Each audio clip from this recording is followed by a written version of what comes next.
Shalom. Salam sejahtera dalam kasih Tuhan Yesus. Salam sehat.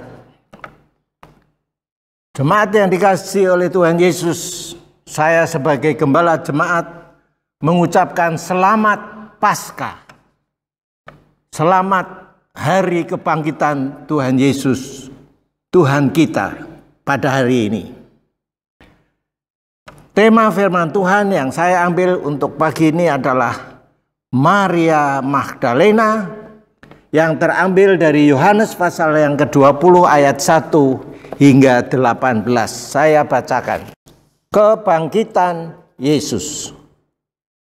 Pada hari pertama minggu itu, pagi-pagi benar ketika hari masih gelap, pergilah Maria Magdalena ke kubur itu dan ia melihat bahwa batu telah diambil dari kubur. Ia berlari-lari mendapatkan Simon Petrus dan murid yang lain yang dikasihi Yesus dan berkata kepada mereka, "Tuhan telah diambil orang dari kuburannya dan kami tidak tahu di mana ia diletakkan." Maka berangkatlah Petrus dan murid yang lain itu ke kubur. Keduanya berlari bersama-sama, tetapi murid yang lain itu berlari lebih cepat daripada Petrus sehingga lebih dahulu sampai di kubur. Ia menjenguk ke dalam dan melihat kain kapan terletak di tanah. Akan tetapi ia tidak masuk ke dalam. Maka datanglah Simon Petrus juga menyusul dia dan masuk ke dalam kubur itu. Ia melihat kain kapan terletak di tanah. Sedang kain peluh yang tadinya ada di kepala Yesus tidak terletak dengan kain kapan itu, tetapi agak di samping, di tempat yang lain dan sudah tergulung. Maka masuklah juga murid yang lain yang lebih dahulu sampai di kubur itu, dan ia melihatnya dan percaya. Sebab selama itu mereka belum mengerti isi kitab suci yang mengatakan bahwa ia harus bangkit dari antara orang mati. Lalu pulanglah kedua murid itu ke rumah. Tetapi Maria berdiri dekat kubur itu dan menangis. Sambil menangis, ia menjenguk ke dalam kubur itu. Dan nampaklah olehnya dua orang malaikat berpakaian putih. Yang seorang duduk di sebelah kepala dan yang lain di sebelah kaki di tempat mayat Yesus terbaring. Kata malaikat itu kepadanya, "Ibu, mengapa engkau menangis?" Jawab Maria kepada mereka, "Tuhanku telah diambil orang dan aku tidak tahu di mana ia diletakkan." Sesudah berkata demikian, ia menoleh ke belakang dan melihat Yesus berdiri di situ. Tetapi ia tidak tahu bahwa itu adalah Yesus. Kata Yesus kepadanya, "Ibu, mengapa engkau menangis? Siapakah yang engkau cari?" Maria menyangka orang itu adalah penunggu taman. Ia lalu berkata kepadanya, "Tuan, jikalau Tuan yang mengambil dia, katakanlah kepadaku di mana Tuhan meletakkan dia supaya aku dapat mengambilnya." Kata Yesus kepadanya, "Maria." Maria berpaling dan berkata kepadanya dalam bahasa Ibrani, "Rabuni," artinya guru. Kata Yesus kepadanya, "Janganlah engkau memegang aku, sebab aku belum pergi kepada Bapa, tetapi pergilah kepada saudara-saudaraku dan katakanlah kepada mereka bahwa sekarang aku akan pergi kepada Bapakku dan Bapakmu, kepada Allahku dan Allahmu." Maria Magdalena pergi dan berkata kepada murid-murid, "Aku telah melihat Tuhan." Dan juga bahwa Dia yang mengatakan hal-hal itu kepadanya. Berbahagialah setiap orang yang membaca dan mendengar firman Tuhan, menyimpan di dalam hatinya dan melaksanakan dalam hidupnya. Mari kita berdoa. Tuhan, kami sudah membaca firman-Mu tentang kisah Maria Magdalena yang sudah bertemu dengan Yesus yang bangkit dari kematian. Bapa, kami berdoa, tolonglah kami Bapa, mampukan kami bukan hanya memperingati kebangkitan Tuhan Yesus lebih dari 2000 tahun yang lalu, tetapi juga memahami dan justru lebih daripada itu kami mendapatkan hal-hal yang baru yang boleh menolong kami untuk kami terapkan dalam hidup kami pada masa kini. Ampuni dosa kami dan sucikanlah hati kami. Sertailah hamba-Mu yang menyampaikan firman-Mu dan jemaat-Mu yang mendengarkan firman-Mu ini. Dalam nama Tuhan Yesus. Amin. Jemaat yang dikasihi oleh Tuhan Yesus, dalam setiap peristiwa kehidupan Tuhan Yesus, selalu atau hampir selalu ada satu atau dua orang yang berperan sebagai aktor yang utama. Demikian juga halnya dengan yang terjadi ketika Tuhan Yesus dilahirkan, maka aktor yang utama adalah Maria. Ketika Tuhan Yesus dalam pelayanan, aktor yang utama adalah Petrus. Pada waktu Tuhan Yesus membangkitkan Lazarus yang mati, aktor yang utama adalah Marta. Nah, pada waktu Tuhan Yesus dikhianati, maka aktor yang utama adalah Yudas Iskariot. Pada waktu Yesus disangkali, maka aktor yang utama adalah Petrus. Dan sekarang pada waktu Tuhan Yesus bangkit, maka aktor yang utama adalah Maria Magdalena. Dan kita tahu bahwa peristiwa kebangkitan Tuhan Yesus sebenarnya merupakan puncak daripada pelayanan Tuhan Yesus di bumi. Merupakan salah satu dari dua peristiwa yang besar, kalau boleh saya katakan. Yang pertama adalah Natal, dan yang kedua adalah Paskah. Karena itu nama Maria Magdalena banyak dinikmati oleh orang-orang percaya, khususnya para perempuan-perempuan. Ada yang mengambil nama itu secara penuh, yaitu Maria Magdalena. Ada yang mengambil sepotong, yaitu Magda saja atau Lena saja. Saya tidak tahu berapa banyak di jemaat kita yang memakai nama itu. Nah, apa sebenarnya istimewanya seorang Maria Magdalena? Mari kita pelajari tokoh ini lebih lanjut. Nama Maria Magdalena baru muncul di dalam pelayanan Tuhan Yesus. Pada pertengahan pelayanan Tuhan Yesus, kita bisa baca itu di dalam Injil Lukas pasal yang ke-8 ayat yang kedua dikatakan demikian. Dan juga beberapa orang perempuan yang telah disembuhkan dari roh-roh jahat atau berbagai penyakit, yaitu Maria yang disebut Magdalena, yang telah dibebaskan dari 7 roh jahat. Nah, saudara, kita bayangkan Maria Magdalena dirasuk setan, dirasuk roh jahat sampai 7. Bukan main, bukan. 1 roh jahat saja sebetulnya sudah terlalu kuat untuk bisa Maria Magdalena dilepaskan. Apalagi sampai 7. Jelas tidak ada kuasa lain dan tidak ada pengharapan dari Magdalena untuk bisa lepas dari kuasa dari roh jahat ini. Hanya ada satu kuasa yang mampu untuk mengusir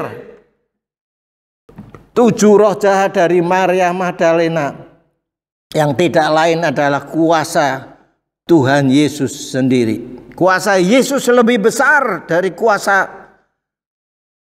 roh-roh yang jahat berapapun banyaknya.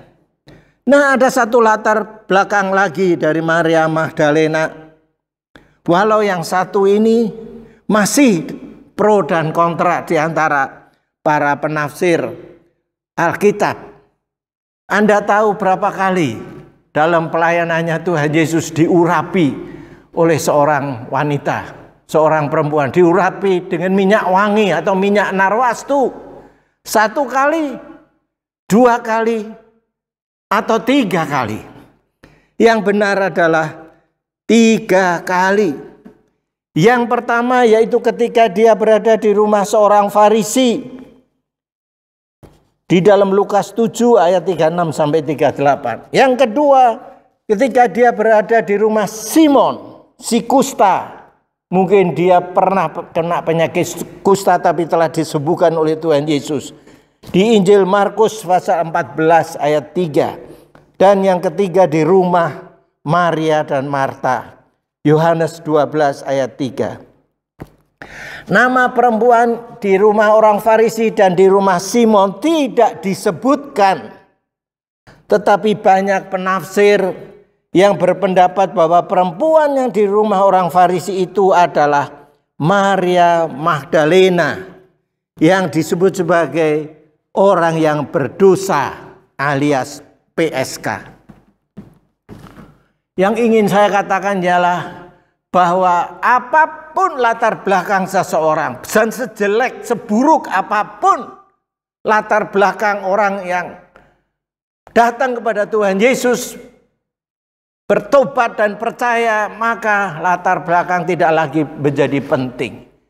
Karena dia bertemu dengan Yesus, percaya dan bertobat, maka dia langsung menjadi manusia baru. Yang lama sudah berlalu, yang baru sudah datang. 2 Korintus 5 ayat 17. Lihatlah beberapa contoh di dalam Alkitab. Kita lihat Paulus yang dulu bernama Saul.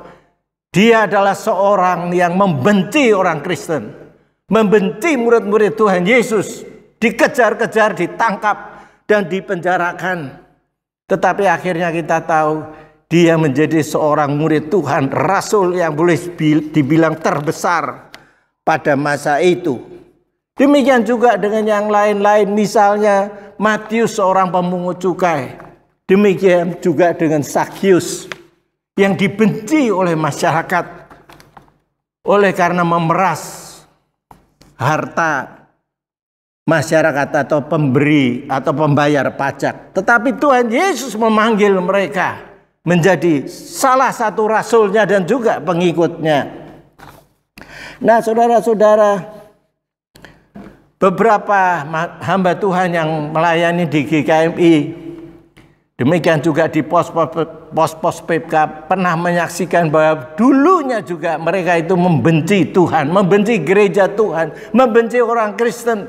Bahkan seringkali mereka mengganggu kalau ada ibadah, melempari dengan batu dan sebagainya. Tapi akhirnya ditangkap oleh Tuhan, bertemu dengan Tuhan dan menjadi hamba Tuhan yang setia. Nah, saudara-saudara, perubahan Maria Magdalena setelah dia dibebaskan dari 7 roh jahat luar biasa. Yaitu dia langsung melibatkan diri di dalam melayani Tuhan Yesus.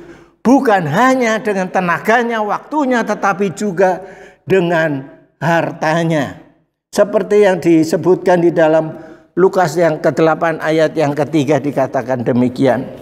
Yohanes istri Kusa, bendahara Herodes, Susana dan banyak perempuan lain.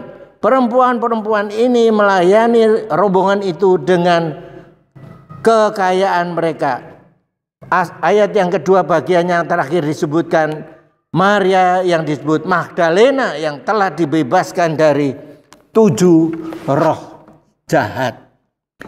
Jadi kita lihat di sini luar biasa. Begitu bertobat, begitu dilepaskan dari kuasa gelap, langsung dia menyerahkan hidupnya kepada Tuhan Yesus dengan melayani dia. Hal istimewa yang lain dari Maria Magdalena adalah bahwa dia hadir pada waktu Tuhan Yesus disalibkan. Matius 27:56. Dan dia juga hadir pada waktu Tuhan Yesus disalibkan atau dikuburkan. Matius 27 ayat 61. Dan pada hari yang ketiga, seperti disebutkan dalam bacaan firman Tuhan Yohanes 20 tadi, apa yang terjadi atas dia? Mari kita saksikan video pendek untuk lebih memahami peristiwa yang terjadi.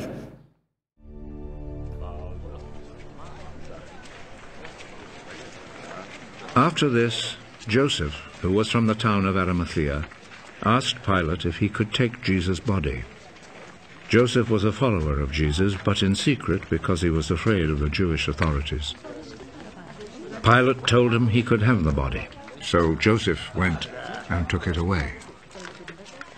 Nicodemus, who at first had gone to see Jesus at night, went with Joseph, taking with him about 100 pounds of spices, a mixture of myrrh and aloes. The two men took Jesus' body and wrapped it in linen cloths with the spices, according to the Jewish custom of preparing a body for burial. There was a garden in the place where Jesus had been put to death, and in it there was a new tomb where no one had ever been buried. Since it was the day before the Sabbath, and because the tomb was close by, they placed Jesus' body there. Early on Sunday morning, while it was still dark, Mary Magdalene went to the tomb and saw that the stone had been taken away from the entrance.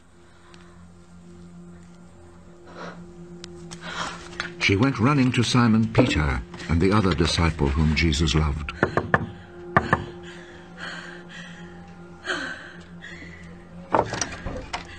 They have taken the Lord from the tomb, and we don't know where they have put him. Then Peter and the other disciple went to the tomb.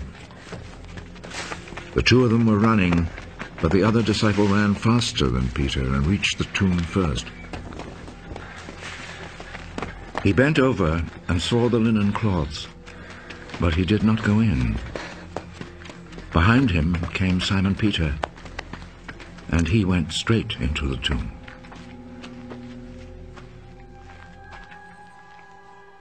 He saw the linen cloths lying there, and the cloth which had been around Jesus' head. It was not lying with the linen cloths, but was rolled up by itself. Then the other disciple, who had reached the tomb first, also went in. He saw and believed. They still did not understand the scripture which said that he must rise from death. Then the disciples went back home. Mary stood crying outside the tomb. While she was still crying, she bent over and looked in the tomb.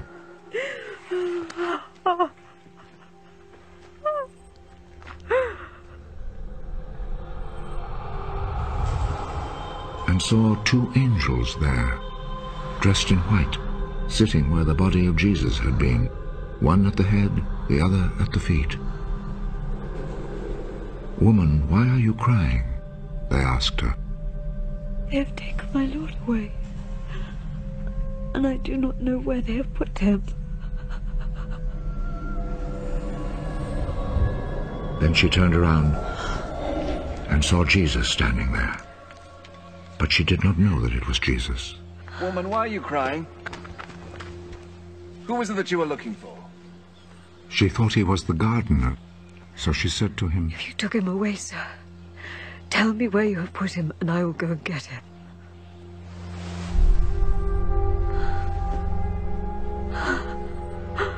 Mary. She turned toward him and said in Hebrew, Rabboni. this means teacher. Do not hold on to me. because I have not yet gone back up to the Father. But go to my brothers and tell them, I am returning to him who is my Father and their Father, my God and their God. So Mary Magdalene went and told the disciples that she had seen the Lord, and related to them what he had told her. Melalui video tadi, demikian juga melalui pembacaan firman Tuhan dari Yohanes 20, kita saksikan bagaimana Maria Magdalena pagi-pagi benar, jadi masih fajar, masih gelap keadaannya, pergi ke kubur untuk merempah-rempahi mayat Tuhan Yesus yang dia kasihi. Walaupun sudah jadi mayat, tetapi untuk menunjukkan betapa dia mengasihi Tuhan Yesus, dia menyempatkan waktu, mengambil risiko untuk merempah-rempahi Tuhan Yesus yang dia kasihi walaupun sudah menjadi mayat. Mengapa dia harus pergi pagi-pagi? Oleh karena takut ketahuan ya kepada orang-orang yang masih membenci Kristus, membenci Tuhan, orang-orang pemimpin-pemimpin Yahudi, dan juga mungkin ada prajurit-prajurit yang menjaga kubur untuk melarang orang-orang yang mau berkunjung ke sana. Di samping itu juga kubur itu ditutup dengan batu yang besar dan disegel oleh prajurit-prajurit, segel dari pemerintah. Nah, saudara-saudara, betapa terkejutnya ketika Maria datang ke sana. Sebenarnya di dalam Injil yang lain disebutkan ada juga beberapa perempuan yang lain yang mengikut bersama-sama. Tetapi kemungkinan Maria ini berangkat lebih awal, sehingga sampai lebih dulu ke kubur itu. Dia ternyata sampai di kubur terkejut karena melihat batu sudah terguling. Kemudian dia melongok ke dalam kubur, ternyata mayat Tuhan Yesus sudah tidak ada. Maka cepat-cepat Maria Magdalena lari ke kota, tidak mempertimbangkan apakah ini bahaya atau tidak bagi dia, atau juga mungkin badannya sudah letih karena perjalanan lumayan jauh. Tidak diperhitungkan atau dirasakan. Pokoknya dia akan memberitahu kepada Petrus dan murid-murid yang lain bahwa mayat Tuhan Yesus sudah tidak ada, dicuri orang. Dan Maria tidak tahu di mana mayat Tuhan Yesus berada. Lalu Petrus dan Yohanes pun keduanya langsung lari ke kubur dan benar menyaksikan apa yang diceritakan oleh Maria, bahwa kubur telah kosong. Mereka berdua akhirnya kembali ke kota, tetapi Maria Magdalena tetap berada di kubur itu. Dia menangis dan menangis dan menangis. Dan ketika dia melihat ada dua orang yang di dalam kubur itu, dia sangka dia adalah orang lain. Dan ketika kedua orang itu menyapa Maria, itu pun tidak didengarkan. Mengapa engkau menangis? Maria tidak menjawab, hanya mengatakan, mayat Tuhanku sudah diambil orang, dicuri oleh orang, dan aku tidak tahu di mana dia berada. Lalu kemudian juga orang itu tetap berkata, mengapa engkau menangis? Maria menjawab, kalau Tuhan tahu tempatnya atau Tuhan yang mengambil, tolonglah kembalikan. Ya, kembalikan mayat Tuhan Yesus. Akhirnya orang yang menyapa dia, yang dia sangka adalah penjaga kubur atau orang yang bertugas di taman, atau bahkan orang yang dia anggap mencuri mayat Tuhan Yesus, berkata, memanggil namanya Maria. Barulah sadar. Maria Magdalena baru sadar, dia kenal dengan suara itu. Ternyata itu adalah suara Tuhan Yesus. Tuhannya yang dia anggap, yang dia kira sudah mati. Dia datang ke kubur untuk melihat mayat yang mati, tetapi dia mendapatkan Tuhannya hidup kembali. Begitu sukacitanya sampai Maria mau menangkap Yesus. Paling tidak dia mau memeluk kaki Yesus. Tapi Maria berkata, Tuhan Yesus menolak untuk dijamah atau dipegang oleh Maria karena dia harus pergi kepada Bapa. Mungkin untuk memberikan laporan lebih dahulu kepada Bapaknya yang memberi tugas kepadanya. Nah, saudara-saudara yang dikasihi oleh Tuhan Yesus selalu memberi perintah kepada Maria untuk pergi memberitahu kepada saudara-saudaranya di kota, menceritakan bahwa dirinya sudah hidup, dirinya sudah keluar dari kubur yang gelap itu. Dia sudah bangkit sebagaimana yang Tuhan Yesus sudah beritakan, sudah berkali-kali menyatakan bahwa dia akan mati, tetapi pada hari yang ketiga akan bangkit kembali. Nah, saudara-saudara, sungguh-sungguh Tuhan Yesus itu setia kepada janji-janjinya. Maria kemudian setelah bertemu dengan Yesus yang hidup dan juga setelah namanya masih dikenal, dipanggil oleh Tuhan Yesus, lalu mendapatkan perintah untuk segera pergi ke kota memberi kabar baik kepada murid-murid dan orang-orang yang lain. Dia segera, tidak tunggu lagi, segera pergi ke kota. Dia taat akan perintah yang diberikan oleh Tuhan Yesus. Fokus hidup Maria berubah total. Ya. Tidak lagi berpusat kepada dirinya sendiri, tetapi dia memfokuskan hidupnya hanya kepada Yesus, kepada pelayanan kepada Yesus.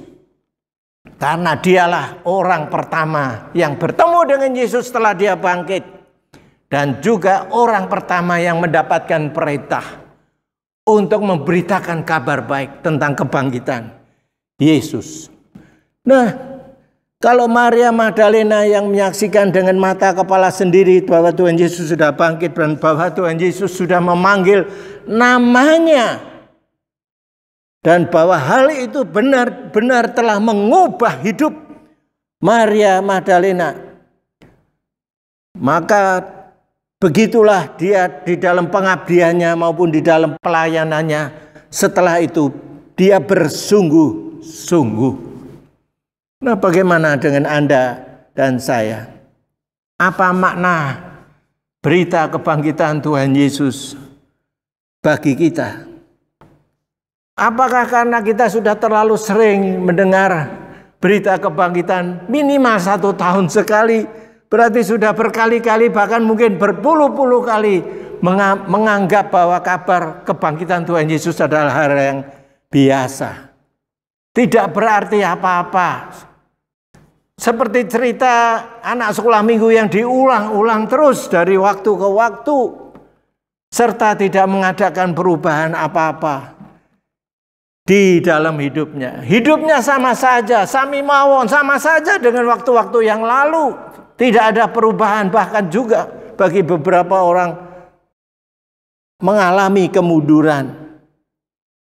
Pendeta Nuh Ruku, pembicara dalam seminar PI atau misi yang diadakan oleh Sinode, BPH Sinode, setiap hari Selasa yang disiarkan secara Zoom, ya, dengan Zoom setiap hari Selasa, berkata bahwa salah satu tugas daripada gereja pada masa kini adalah mengadakan re-evangelism atau PI kembali. Kepada siapa? Bukan kepada orang luar saja, tetapi terutama adalah kepada anggota jemaat sendiri. Dia katakan, dan memang menurut beberapa survei, ya, ternyata lebih dari 50% orang-orang yang pergi ke gereja, bahkan orang-orang yang sudah menjadi anggota gereja, sebenarnya mereka belum sungguh-sungguh diselamatkan. Apa tandanya? Tandanya antara lain kalau ditanya apakah engkau sudah selamat, mereka tidak yakin, tidak tahu. Apakah kalau Anda pada saat ini meninggal dunia, Anda akan masuk surga? Juga tidak tahu. Nah, ini adalah sesuatu yang sangat menyedihkan. Bahwa di dalam gereja orang yang mengaku sudah menjadi orang Kristen, sudah dibaptis, bahkan mungkin sudah terlibat di dalam pelayanan pun masih banyak yang belum yakin akan kepastian keselamatannya. Dan bagi mereka perlu diinjili ulang. Menurut Pendeta Noh Ruku, pembicara seminar tersebut. Nah, saudara-saudara yang dikasihi oleh Tuhan Yesus, kita bisa mengumpamakan bahwa banyak anggota gereja, suatu gereja itu tersesat di dalam.